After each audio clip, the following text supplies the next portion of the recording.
దేశంలో ఉన్న యువతీ యువకులకు టెక్నాలజీ బేస్గా ట్రైనింగ్ ఇస్తున్న దానిలో భాగంగా మేకర్ ల్యాబ్ ఆన్ వీల్స్ అనే ఒక ఇనిషియేటివ్ను ఇన్ఫోసిస్ తీసుకుంది.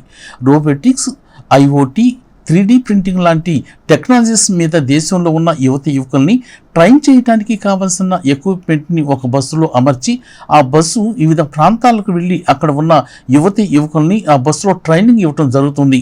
ఈ నేపథ్యంలో ఏప్రిల్ 1వ తేదీ నుంచి ఏఎస్ఎం డిగ్రీ కాలేజీ విద్యార్థులకు శిక్షణ ఇవ్వడం కోసం తెనాలి వచ్చింది. 1వ తేదీ నుంచి విద్యార్థుల్ని 20 మందితో కూడిన బృందాలుగా ఈ బస్సులో ట్రైనింగ్ ఇస్తారు. ఈ సందర్భంగా ఏఎస్ఎన్ ఉమెన్స్ ఇంజనీరింగ్ కాలేజీ ప్రాంగణంలో ఏర్పాటు చేసిన విలేకరుల సమావేశంలో మాజీ ఎమ్మెల్యే, విద్యా సంస్థల చైర్మన్ అన్నాబత్తిని శివకుమార్ మాట్లాడుతూ ఏఎస్ఎన్ అనే 3 అక్షరాలు ఎడ్యుకేషన్ ద్వారా ఎన్నో వేల మందికి విద్యార్థుల జీవితాల్లో వెలుగునిచ్చిందని చెప్పారు. మారుతున్న పరిస్థితులకు తగినట్లుగా కొత్త ఆవిష్కరణలను విద్యార్థులకు అందించడం, టెక్నాలజీ మీద ట్రైనింగ్ ఇవ్వడం జరుగుతుందని తెలియజేశారు. ఈ క్రమంలో ఇన్ఫోసిస్ లాంటి ప్రముఖ సంస్థ తమ కళాశాల విద్యార్థులకు శిక్షణ ఇస్తున్నందున ఆ సంస్థకు కృతజ్ఞతలు తెలియజేశారు. తమ కళాశాలలో చేరుతున్న ప్రతి విద్యార్థికి ఉద్యోగ అవకాశాలు కల్పించే క్రమంలో ఇలాంటి ట్రైనింగ్లు ఇప్పిస్తున్నట్లు తెలిపారు.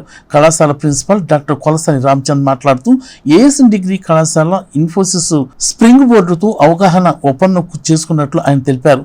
ఇన్ఫోసిస్ స్ప్రింగ్ బోర్డు ప్లాట్ఫామ్లో ఏఎస్ఎన్ డిగ్రీ కళాశాల లిస్ట్ అయినట్లు ఆయన తెలియజేశారు. దీని ద్వారా ఏఎస్ఎన్ డిగ్రీ కళాశాలలో చదువుతున్న విద్యార్థులు ప్రముఖ టెక్నాలజీలు, వివిధ ఆన్లైన్ కోర్సెస్ని ఉచితంగా చేసే అవకాశం కలిగినట్లు ఆయన చెప్పారు. ఇదే ప్లాట్ఫారం ద్వారా ప్రముఖ ఆన్లైన్ ప్లాట్ఫామ్స్ అయిన కోర్స్ ఎరా, ఉడమిలో ఉన్న కోర్సెస్ని కూడా తమ విద్యార్థులు ఉచితంగా చేయడానికి అవకాశం ఉంటుందని ఆయన తెలిపారు. కార్యక్రమంలో ఇన్ఫోసిస్ ప్రతినిధి కార్తిక్, ఆదిత్య కృష్ణ తదితరులు పాల్గొన్నారు.